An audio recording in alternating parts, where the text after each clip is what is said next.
பன்னீரில் அபிஷேகம் நீரில் அலங்காரம் அதிரூபம் கொண்ட முருகன் நீ புரியாமல் அடியேனும் பிழை 100 செய்தாலும் பொறுத்தருளும் செல்வக்குமரன் பொய்யார மயிலேறும் காட்சி எழியாவும் ஒளி வீசும் தெய்வாம்சமே பொய்யான என் வாழ்க்கை புவி மீது நிலையாக அருள் செய்ய வர வேணுமே நீ அருள் செய்ய வர வேணுமே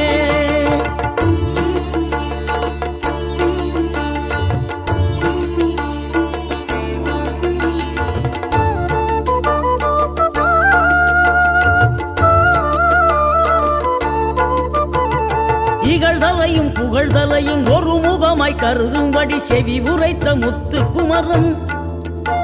நீ வறுமையையும் வளமையையும் சமநிலையை உணரும்படி மதி கொடுத்த